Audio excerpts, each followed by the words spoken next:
you, Sir Blund. We'd like to thank you for a wonderful presentation, certainly worthy of a Discovery Channel documentary, and again really hits home the scale and the logistical issues associated with any of these major undertakings, and Qatar has many about to run concurrently.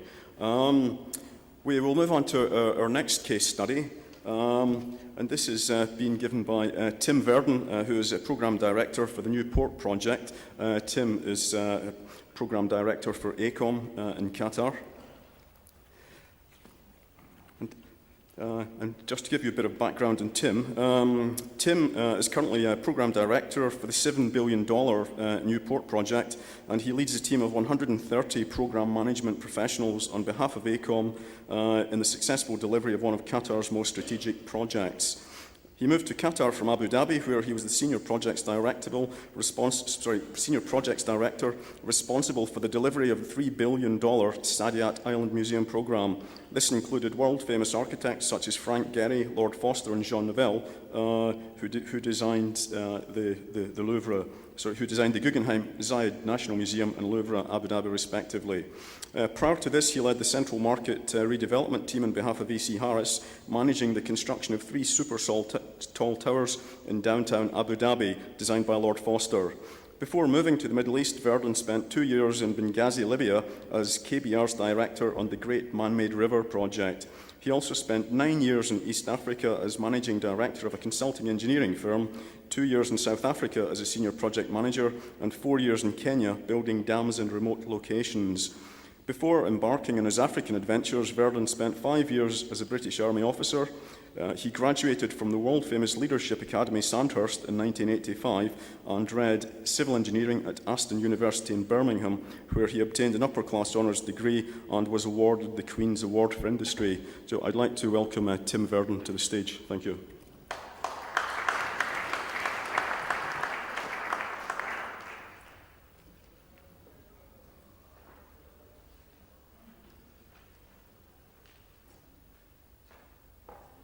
Thank you very much, Martin. Great.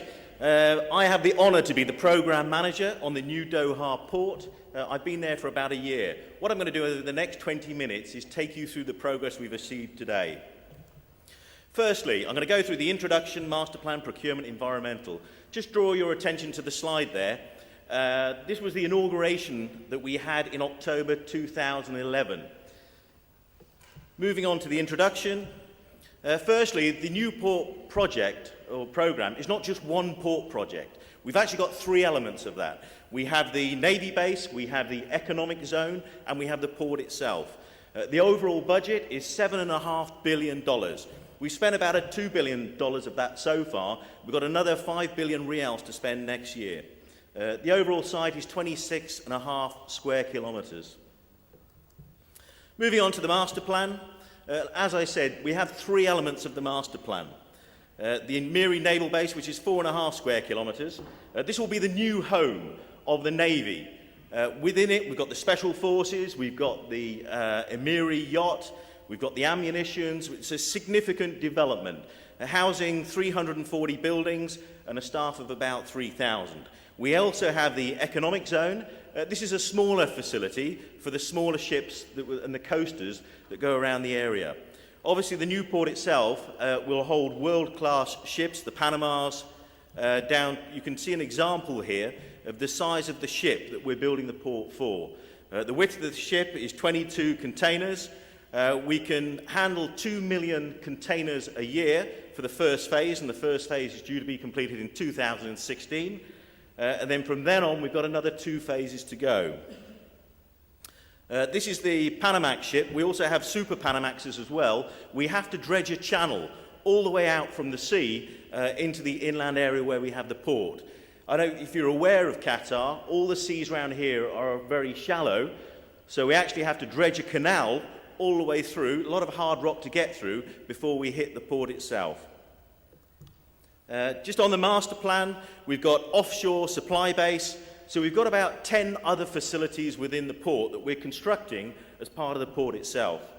We have a multi-use terminal. This is a grain terminal. This is a livestock terminal. We also have the container terminal phase 3, phase 2. We have major port facilities.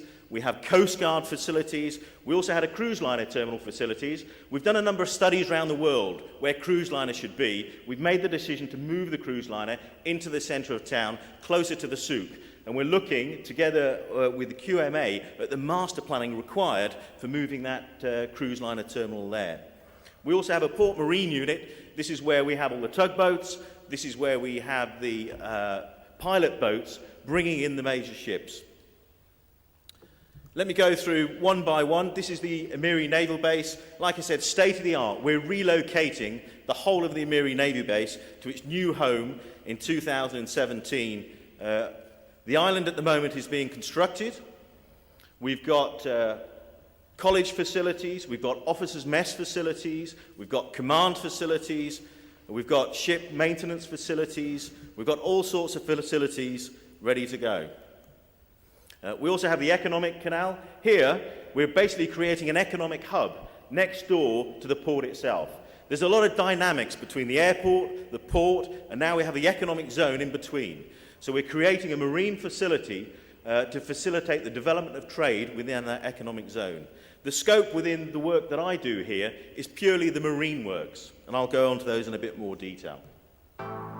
Just take you through a little animation of the new port, so you get an idea of the scale and the development. We're actually up to Master Plan E at the moment, which is pretty good for master planning terms, actually.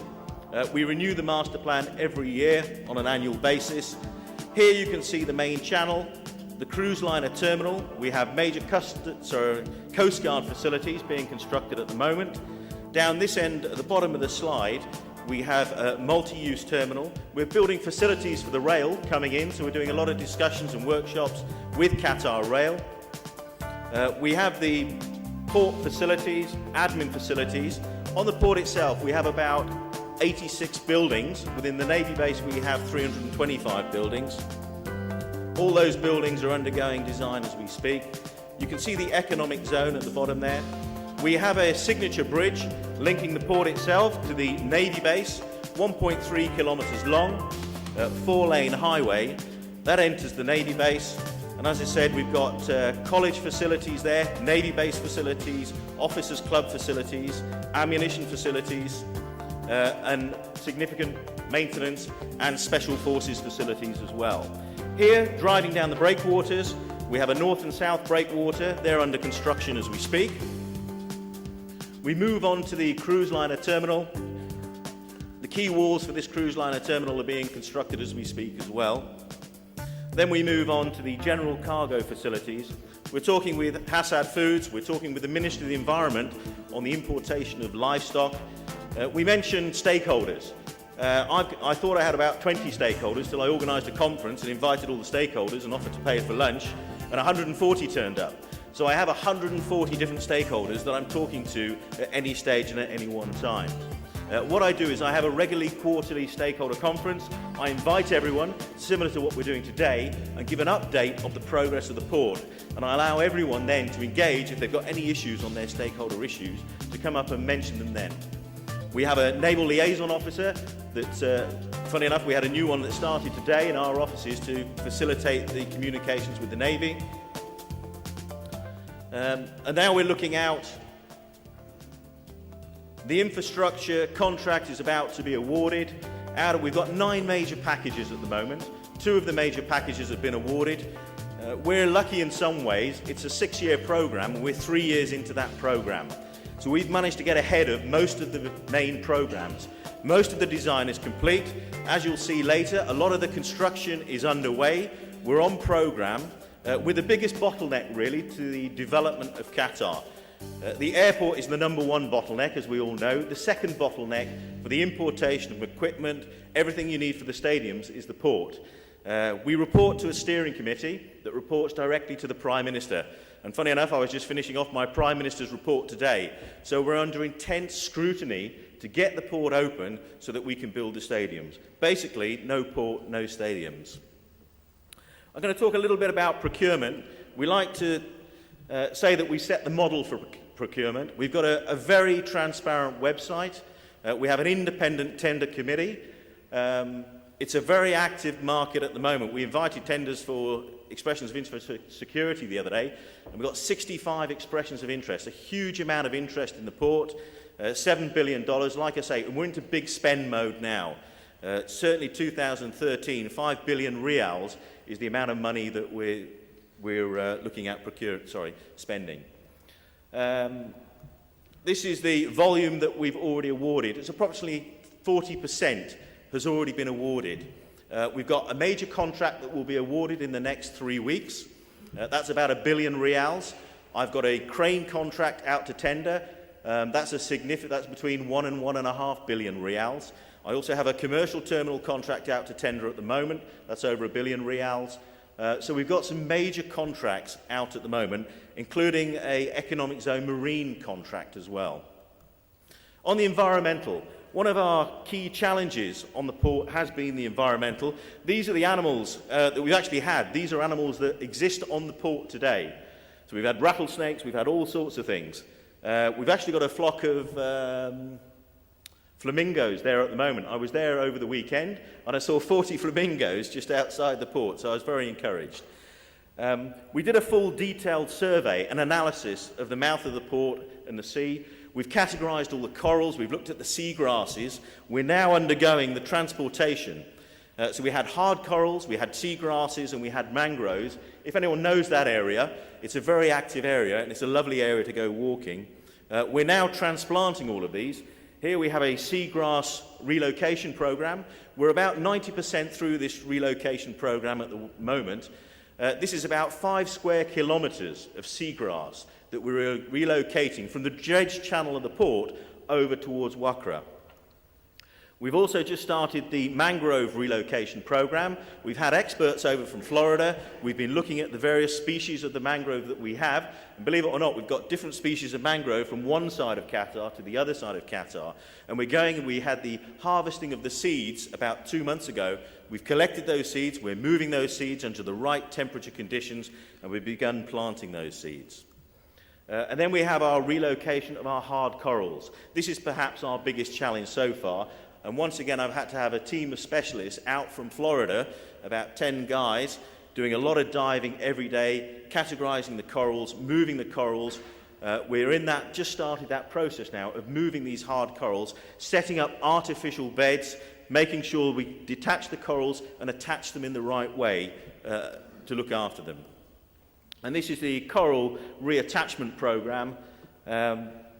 I think we've got about 4,000 coral blocks that we're actually being attached as we go. In terms of schedule, as good program managers, of course we're on schedule.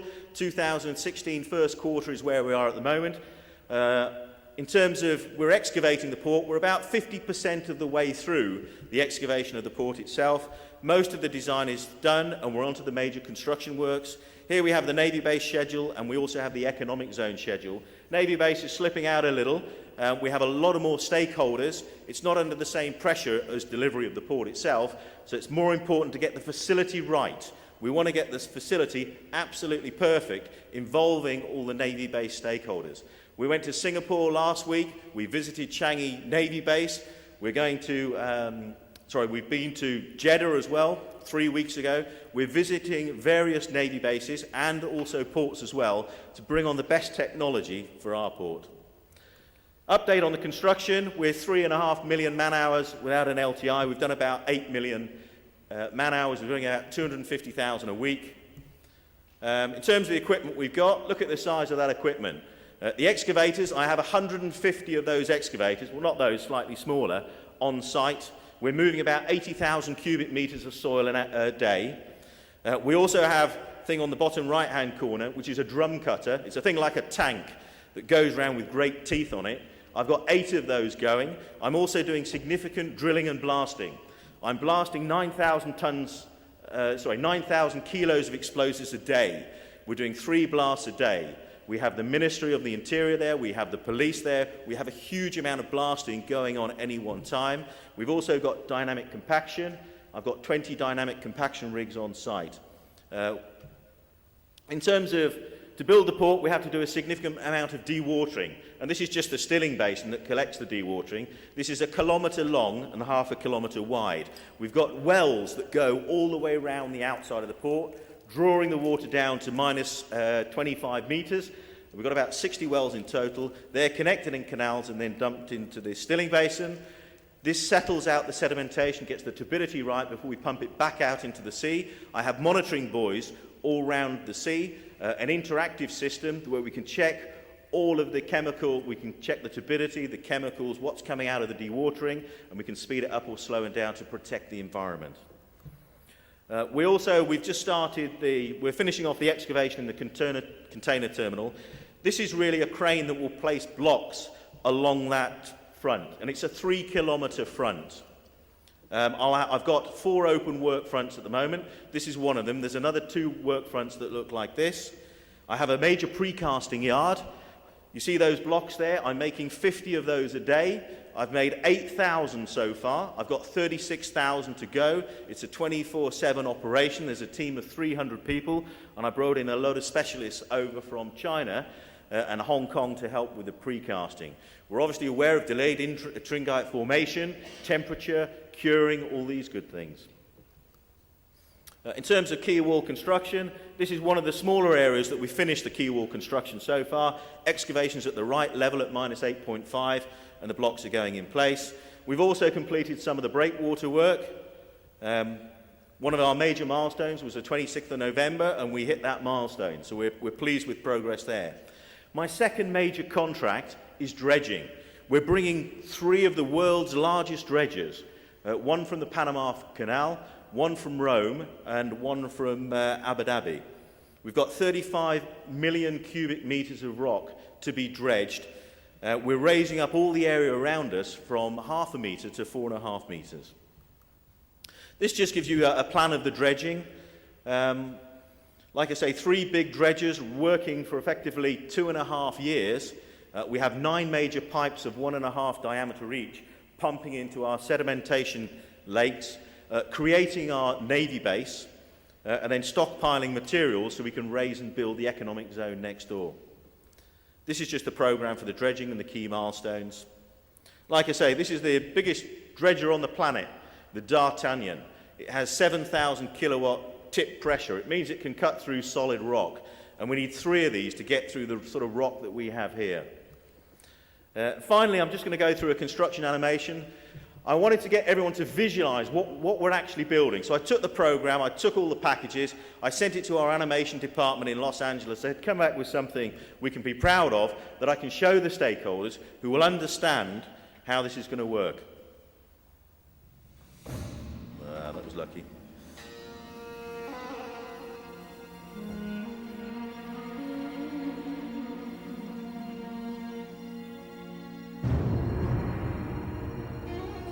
The port is 24 kilometres south of Doha, just south of Wakra and just north of Mesaid. So the first thing we had to do was build a cut-off wall, basically drilling down through the sand until we had rock. If you look at the bottom, you've got the timeline, and if you look at the right-hand side of the frame, that will tell you the activity. And then if you look at the star, that relates to the activity. So all of that land is very low. It's only 0.5 metre above sea level.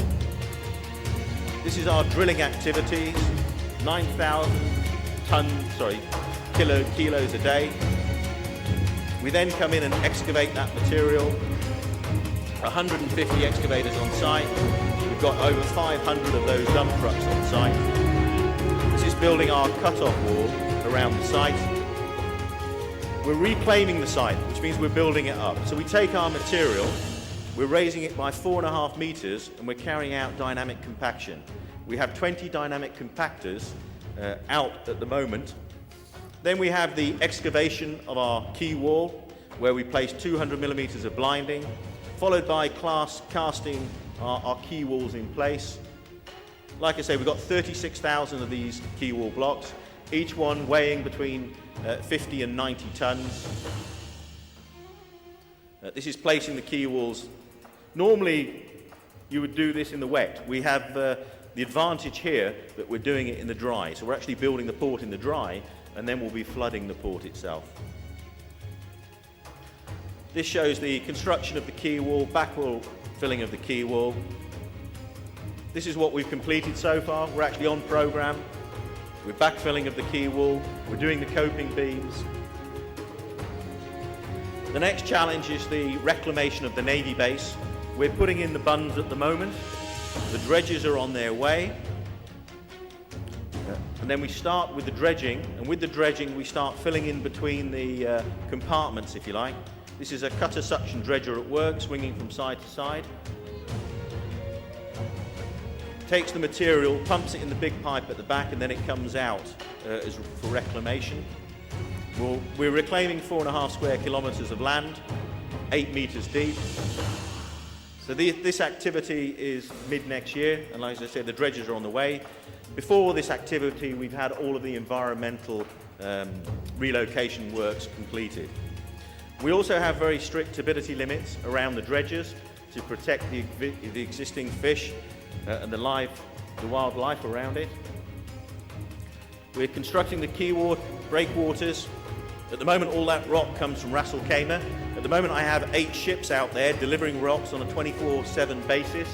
At the moment, I'm trying to find a port to put them in. That's one of our logistical challenges. We're then building the infrastructure. As I said, that package is about to be awarded in the next 2 weeks. Total staff on site, we're about 3,000 at the moment. We're going up to 10,000.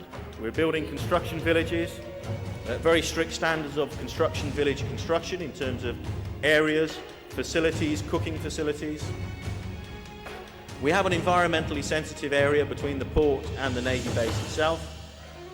We're protecting that area. So here you can see most of the excavation of the port is complete. We're building the Navy base buildings at this stage. We've carried out some ground improvement of the Navy base itself.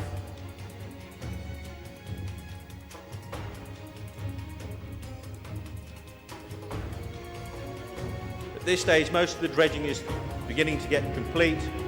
And what we're going to do now is start looking at the flooding of the basin. To basically flood the basin, we turn off the dewatering pumps, allowing it to fill naturally. This is the facility next door, which is the economic zone port. Smaller port for smaller ships, so they don't clash, if you like, with the large container ships. And with that area, there's a huge economic zone under a separate decree and a separate economic zones company that's being developed. So here we flooded the port. We move our dredgers out the way. We've got cranes coming from around the world, specialist ships.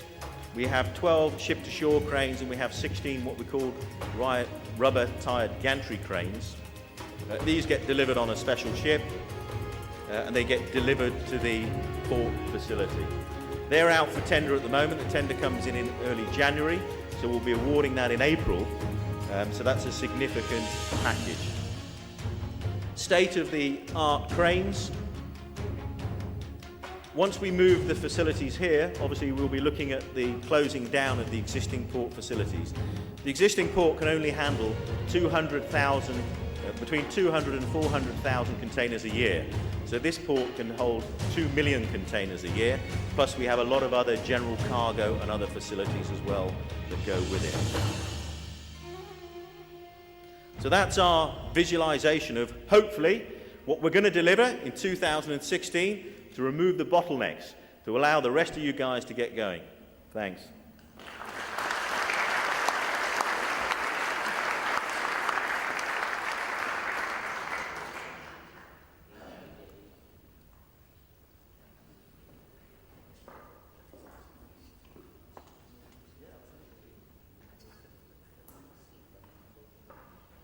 Okay, thank you, Tim, for an absolutely excellent presentation. I have to say the statistics and logistics are staggering, and I think you can see that that is actually a programme which encompasses several mega projects in their own right. If any of you have any questions, I'd like to invite Tim back to the stage in order that he can answer those for you. TimVerdon, thank you. Any questions at all? Was it fully comprehensive?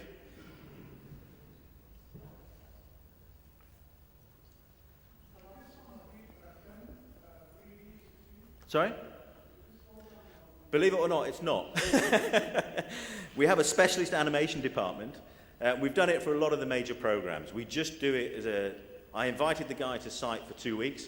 I got him to meet with all my planners. I got him to take pictures of all the equipment that we have, including the dredgers, and then go back and put it together as an animation. Because where we struggle is all the drawings. People don't really understand drawings. They only really understand these animations, and it makes it a lot clearer, particularly with the timeline and the logistics that we require. Any other questions at all?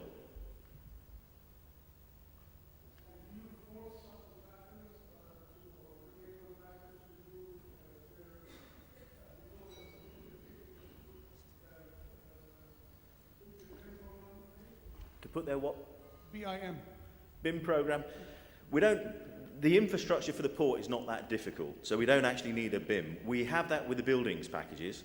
So we have two major building packages at the moment, one for the main port, 86 buildings, and one for the Navy. Unfortunately, I don't think the subcontracting industry in Doha is sophisticated enough for the BIM and the way that business is done. So we've always struggled. We used to have a lot of BIM modelling when I was on the museums, very complex structures, very complex, but they were big international contractors that were coming to do that. We have a very strong procurement manual, if you like, independent technical and tender committees, and within that we are giving preference on certain packages to Qatari firms as well, where they can form a JV, but 51% of that JV has to be with a Qatari company on subcontracting. Thank you. Any questions?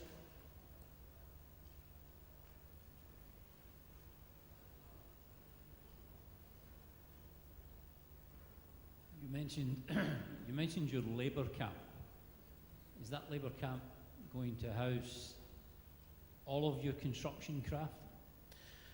What we did at the very beginning, we did a sort of strategy on construction villages and labour camps, and we went and studied the various camps that have been built in the region.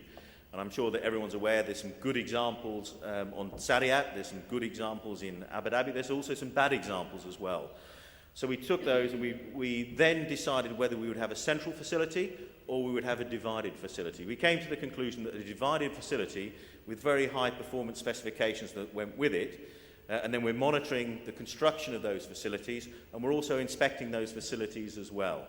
So we put a lot of time and energy into making sure we get the construction camp facilities. We have shops there, we have medical facilities, we've got cricket pitches, we've got all sorts of things within these facilities, and it's my job to make sure they're right. And I actually go and inspect them myself.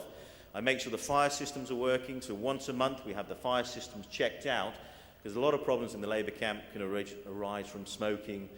We also have pest control as well. So we're putting a lot of effort into getting the facilities right. But it is something that does take a lot of time and effort and inspection.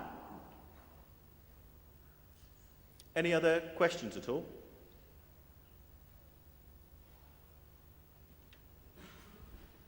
We have seen a huge amount of surplus excavated material. All of the material have been used on the port, or some of them have to be transported outside. Well, I'm hoping to give some away today, actually. We have about 18 million cubic meters of surplus material at the end of construction, and we're beginning to stockpile that now. I don't know if you know about Dubai, but when they built the same sort of port facility at Dubai, they built the Palm Jumeirah, they built the World. That's what happened to all the material that came out of the port. We haven't been allowed to put our material into the sea for environmental reasons. So what we've done is we've elevated all of the land in the port by 4.5 meters. So we've gone from 0.5 to 4.5, and we're undertaking sort of reclamation and ground improvement on that. But despite that, we also have a spare 18 million cubic meters, which is about 6 kilometers by 6 kilometers by 5 or 6 kilometers high. So we've got a huge amount of material that I'm stockpiling at the moment that we will be looking to supplement other programs. And I hope that's something that comes out of a workshop like this, is the mass balance on the various excavations and the fills that's happening around Qatar. We've had a lot of inquiries on the expressway. A lot of contractors need a lot of material. The roads have all been elevated by a number of meters, and they've come to us, and now we're looking at how we release that material to them in a progressed way, dealing with the Central Planning Office and dealing with the Supreme Council of FIFA as well. So we're liaising with both of those groups. They have similar type workshops where everyone comes with their logistical problems or their fill or their rock to sort that out. The biggest problem we have is actually rock. Hard rock is in significant demand in UAE on the nuclear power stations, believe it or not, on the breakwaters there. There is a shortage of really hard rock for marine work at the moment. This is limestone here, yes. Absolutely, it can. It certainly can, actually. As a part of this internal Doha research system, which I guess is starting in this zone of the port, are you also having a water treatment facility there? Is that where the water is going to be discharged eventually or reused? Or We have our own... On the plan, that's the main line towards Doha. Right, I'm not sure I think I understood the question. We have our own water treatment works, sewage works, and we are doing grey water reuse. Let's try again. No, the question wasn't about how you're treating the water from this very development and how is it going to be done in future. But I understood from one of the previous sessions that internal water drainage re-sewage system is part of this development, Doha New Port. I haven't seen it, so it can't be. Okay. That's interesting because you were talking about how all of these different Yes. stakeholders connect. Absolutely. And one of the previous lectures was mentioning internal Doha research system, which is starting from the port and going into Doha Right. and basically refurbishing the whole thing. Right. It's not part of our facility at the moment. We have No. our own internal facility with Roos, with grey water that goes back to the irrigation, if you like, actually, as the TSE. Okay. So this would probably come later on. Yeah. Thank you. Sorry, a question over here?